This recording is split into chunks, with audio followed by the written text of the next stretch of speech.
ஆனா நீங்க பாருங்க அந்த கூட்டணி எந்த அளவுக்கு பிளவுபட்டு இருக்கிறது. பாண்டிச்சேரியில திரு ராகுல் காந்தி அவர்கள் பிரச்சாரத்தை பண்றாங்க. கடைசி நாளுக்கு முன்னாடி நாள் ஸ்டாலின் என்கின்ற வார்த்தையை அவர் பாண்டிச்சேரியில பயன்படுத்தல. ஸ்டாலின் என்கின்ற வார்த்தையை பயன்படுத்தாம பிரச்சாரம் செய்திருக்கின்றார்கள். திரு ராகுல் காந்தி அவர்கள் அந்த பிரச்சாரத்தின் போது மட்டும்தான் காங்கிரஸ் கூட்டணியில் காங்கிரசினுடைய வேட்பாளர்கள் வெற்றி பெறணும், கூட்டணியுடைய வேட்பாளர்கள் வெற்றி பெறணும். அதாவது திராவிட முன்னேற்ற கழகம் என்கின்ற வார்த்தையை கூட பாண்டிச்சேரியில திரு ராகுல் காந்தி அவர்கள் பயன்படுத்தலாம்.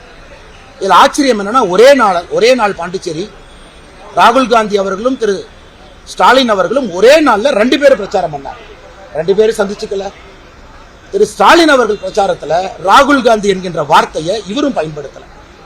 அதனால் தமிழகத்தில் திரு ராகுல் காந்தி அவருடைய பிரச்சாரம் இருக்குமாங்கிறது டவுட்டா இருக்கு. உதாரணத்துக்கு கோயம்புத்தூர் விமான நிலையத்திலிருந்து ராகுல் காந்தி டிரான்சிட் பண்றார். கோயம்புத்தூர் விமான நிலையத்தில் டிரான்சிட் பண்றார். கோயம்புத்தூர் தொகுதியில 2 காங்கிரசினுடைய வேட்பாளர்கள் போட்டியிடுறார். அது உங்களுக்கு தெரியும். ஆனால் ராகுல் காந்தியை பொறுத்தவரை அன்இன்ட்ரெஸ்டட் டிஸ்இன்ட்ரெஸ்டட் பொலிட்டிஷியனாக, ஒரு அலையா விருந்தாளியாக, நமக்கு வேண்டாம் ஏதோ ஒப்புக்கு ஜப்பானியாக ஒரு கட்சி இருக்கு நாம வரணும் அப்படிங்கறதான் அவருடைய மனநிலையை காட்டுது. புதுச்சேரிக்கு நீங்க யோசிச்சு பாருங்க, பாரத பிரதமர் நரேந்திர மோடி அவர்கள் எத்தனை முறை போயிருக்கிறாங்க, எத்தனை முறை வந்திருக்கிறாங்க, எத்தனை முறை பேசியிருக்கிறாங்க. தமிழகத்திற்கு பாரத பிரதமர் நரேந்திர மோடி அவர்கள் எத்தனை முறை வந்திருக்காங்க. ஆனா கோயம்புத்தூர் ஏர்போர்ட்ல டிரான்சிட்டாக பயன்படுத்தியும் கூட ராகுல் காந்தி அவர்கள் 2 வேட்பாளர் வெளியே இந்த வாசலை தாண்டிங்கன்னா சிங்கநல்லூர் வேட்பாளர், வாசலை தாண்டிங்கன்னா இந்த ஏர்போர்ட் இருக்கிறதே கவுண்டம்பாளையத்துடைய வேட்பாளர், ஏர்போர்ட்டே கவுண்டம்பாளையத்துடைய காங்கிரஸ் வேட்பாளர் தான்.